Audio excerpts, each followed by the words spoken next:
Hello, everybody.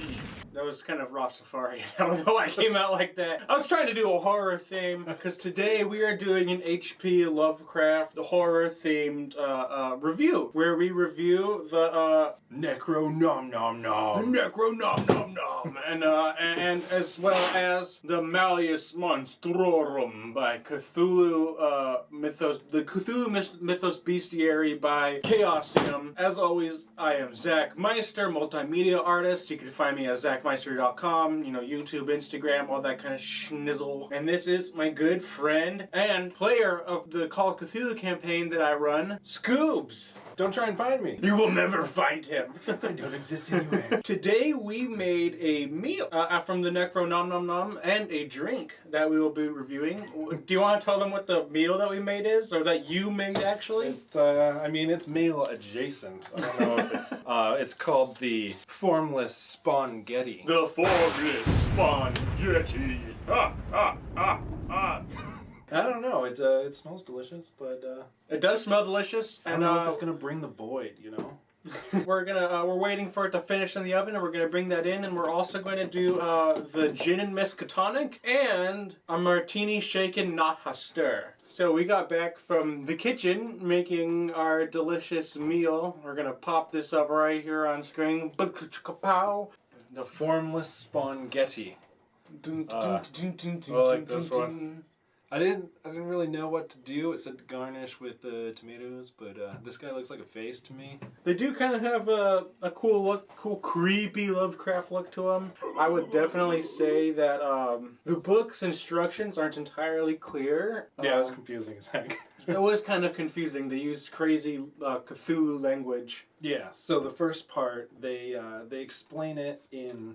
There's a lot of puns, and it's fun Cthulhu language that they're using, so it makes it a little hard to understand. Yeah. So when we were actually going to cook, we went to the second half, which we discovered is... And in the appendix, they have it in plain English. Yes. So it's got the same, quote-unquote, same recipe back there, but it missed some steps, and it, threw us off a little. Yeah. There were some parts where it just missed an ingredient entirely, and then at the end it's combine it with the lemon butter sauce. I was like, wait, you never said to put lemon in anything. Yes. So I went back and reviewed the kind that's got, or the section with the fun language. It was better at explaining it step by step. But you have to decipher it more based on the weird language that it uses. Which is fun. It does make it a little bit more challenging if you're not used to using cookbooks and reading and H.P. Lovecraft's weird Cthulhian. It's like a puzzle, like an escape room in the kitchen. Yeah. But the end result is a meal. So essentially, we had to make a garlic butter sauce brought with chicken broth, and we mixed that with squid ink pasta.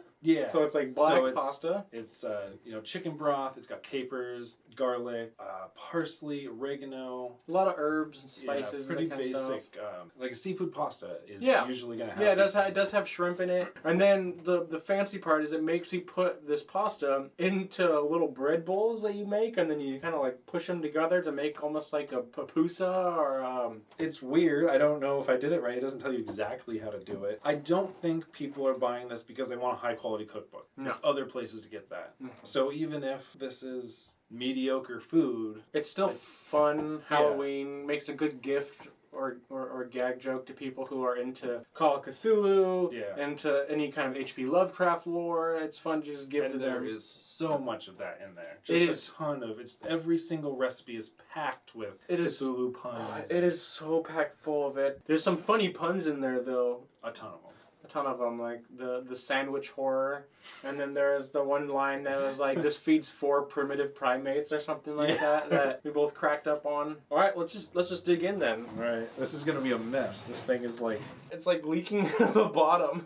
Yeah, I was worried because it's covered in olive oil and all that stuff. Yeah, so when you cook it, it goes to the bottom. I'm curious how the tentacles taste after. Oh, they're crunchy. All right. Maybe a little overcooked in the oven. Flavor-wise, it's not bad. Yeah, I mean, it's a very standard seafood mix of ingredients. So, I didn't see anything in there that would be bad.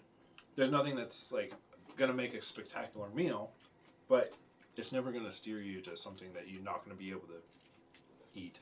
Mm. You might waste some because the instructions aren't clear. I always used to, whenever I had spaghetti, I would put rolls and I would fill the roll with spaghetti. And I'm getting that vibe right now. But seafood version. Okay. So I dig it. I think it could use a little bit more like flavoring. Like I almost wish that there was more capers in it. I wish I had put less noodles in it. Baking spaghetti is not a great idea.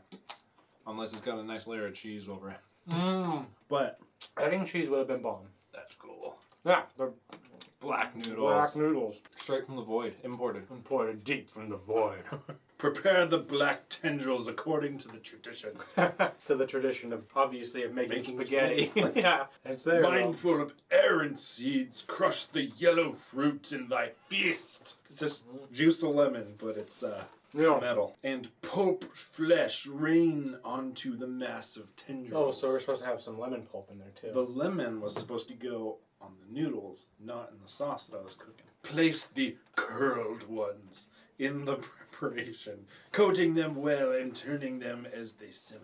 So to wash this down a little bit, we got a couple drinks here. I want to take a sip of the gin and miskatonic. We tried to make the yellow sign.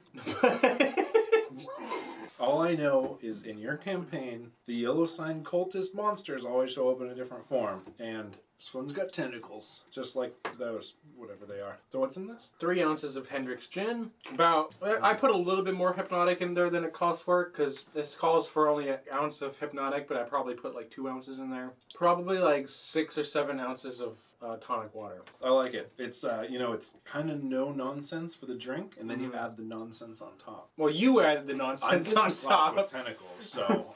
Mine, I tried to actually make the yellow sign as it calls for in the recipe, but the lemon things just fell right into the drink. I didn't want to keep fingering my drink to get them out, so... Right between the tentacles. Gotta get in them tentacles. That's something where if, like, I'm playing video games and I want to drink, I can throw 3 ingredients in a glass, and I'm going to enjoy it. I don't know. I'm afraid of the other one. One of our big critiques that we had is that a lot of the food in there is very basic and plain, and they don't even call for you to add or do anything strange with it. This was like the strangest one that we found. Yeah, we chose this one because it looked like it was gonna be something that doesn't look like a normal meal. It's true to its name. It's not all something interesting like this. When I say bland, I don't mean bland flavor. I just mean like the presentation. Yes, a lot of it seemed like it had average presentation, but they just made it sound funny in the text. Yeah, and my expectation is if you're buying this, you're not buying a cookbook, like I've already said. But what you either want is a funny book to read that is full of cooking puns that are Call of Cthulhu, or you want something where you're gonna like cook for your D&D group or on Halloween or something like that. And you want something that you're gonna wow people with. And it makes a great gift because the presentation of the book itself is great because it has a great looking matte cover with a nice like glossy finish on some parts. Yeah, it's so awesome. there's gold foil on the Necronomnomnom. The foil and the matte combo I think is really what sells it, and then it has I really like this where it's embossed with the like curly. This is like it's raised. It has texture to it. So when you feel it, and then the pages have that like old burnt page look. Very similar to the D&D books, honestly.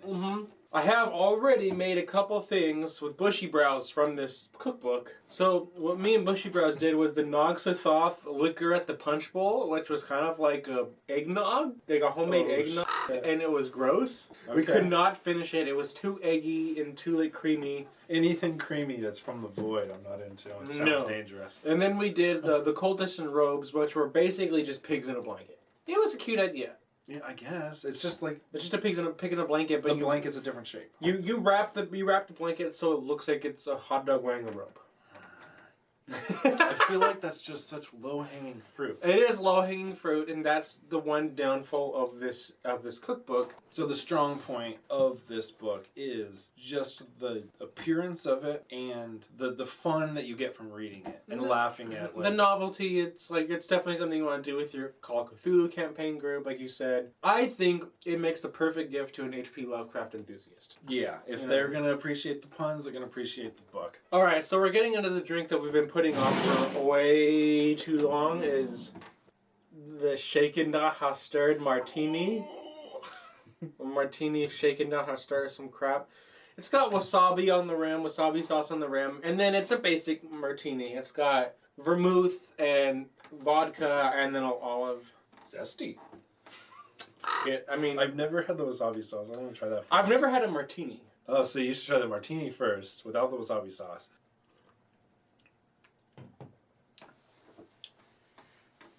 That's a weird combo. Wasabi has like those burning fumes, but so does martini. Oh, this is weird. It is strange. It's like you expect bad, you try it, it's not that bad, but It then is, try it again. It is strong though. It's super strong. It is. We're gonna be probably kind of drunk after this. You're not already? I don't like martinis. I don't like martinis either. And this is the first time I've had one. Maybe I'm just not good at making it. But I've had worse martinis. Those are my two statements on this. I don't like martinis, and I've had worse martinis. well, I appreciate that my martini was better than your worst one. Yours has wasabi on the rim. I like the the wasabi adds like a Goosebumps feel to it, like the logo, the Goosebumps logo, and then the dripping exactly green. what you're talking about. I like the look of it. It's like goo dripping down the side. Yeah. I'm gonna finish it just because we made it. I'm not gonna waste it. Paid money for alcohol. I paid good money for this alcohol. I know it's the worst. Oh, martinis are bad. I would rather drink a glass of wasabi sauce than drink a martini with just a little bit on the rim. You should have replaced the entire martini with wasabi sauce. And rimmed it in martini instead. Could you imagine? This is the Malleus Monstrorum Volume 1 and 2 slipcase. Beautiful books, beautiful slipcase. It is terrific matte finishing. And then you pull them out 2 books. The only thing that bugs me about the slipcase is that the covers are opposite. So you pull this off? And this cover will be first.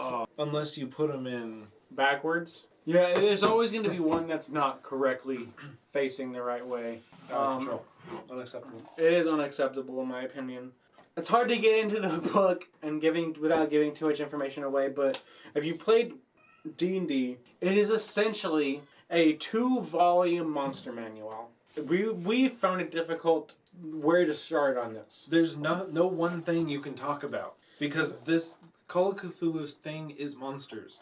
And, I mean, even if it's not an interesting monster, the way they draw it is like, they play with symmetry, they play with rotational symmetry, and it all looks badass. The monsters are insane in this book. I cannot wait to use them in future campaigns and the current campaign that we're working on. There is so much in these books. There's so much, and then there's monster spreadsheets and character sheets, so that if you get really into it as a keeper and a DM, you could create whole NPCs that turn out to just be monsters. Having a character sheet for your monsters is pretty cool. Rather than like just marking down in D&D like how much health is left, like you can have a full-blown character sheet. And I think the highlights of these books, other than the artwork inside of these books, would probably be the fact that we finally have more creatures to work from. If you're a keeper, the only thing that you had to work with for stats and monsters was the keeper guide. And it had a handful of pages, maybe 40 pages or so, 50 pages or so of monster stuff. I felt underwhelmed with the amount of creatures that are in the keepers, to the point where most of the time, 90% of the time, I just make up my own creatures. But now we got 2 full books to go through. Arguably too much. Arguably more than I probably ever would use, but you can play 100 campaigns, you'll never make it through one of these. They went way out of their way to give us everything that we've been needing for the 7th edition, as far as monsters go. I think people need to buy this. If they're going to play Call of Cthulhu, this is an essential product that they're going to need as a keeper. Call of Cthulhu is about the monsters. Yes. About the monsters, it's about the horror, about the mystery. You want this book if you're playing Call of Cthulhu, especially if you're playing Pope Cthulhu, because that means the more monsters you get to throw at them. And I think it's beautiful. It's hard. You're too excited for this book. I'm afraid for my character. Beast. The Faceless. The Faceless God. What is that? A sphinx with just an empty hole in its face? That's kind of what that is exactly what it is. That so is amazing. cool. That is amazing. See, this is a book. That could be like a death metal album cover or a monster I see in the campaign that absolutely kills me. What I'm curious about, did you see anything where you can go from, okay, here's my setting, what's a list of monsters that will fit? I didn't see that, but they did have, for each specific kind of thing in the beginning, they had cults, and they had like reasons and background and stuff like that, which I think is very interesting. So it's like, okay, maybe I want this kind of cult. I'm going to look through this list and this thing of the special gods, and then each one had a special cult to go with it. It would take a little bit of research to go through each and every thing. Yeah, but, that's what I was thinking. But Keeper and Dungeon Master things, you got to do research anyway. I can't think of any downside. I can't think of any downside to this book. I recommend getting this book if you're a keeper. I was so excited when I got it. When I looked through it finally, it was everything that I hoped for as a keeper. Plus it's metal. We've talked too much of it without giving out anything. We have so much information just between the Necronomnomnom and the Malleus Monstrorum, Volume 1 and Volume 2, which I cannot state enough how amazing and fantastic that they came out with both volumes at once in a slipcase. This has been Zak Meister, multimedia artist. You can find me at zakmeister.com. This is my friend Skoobs. Nobody. I will have him in future things. Where we review stuff. We reviewed the Necronomnomnom and the Malleus Monstrorum Volume 1 and Volume 2. This has been another edition of Melted. Good harmonics. I know.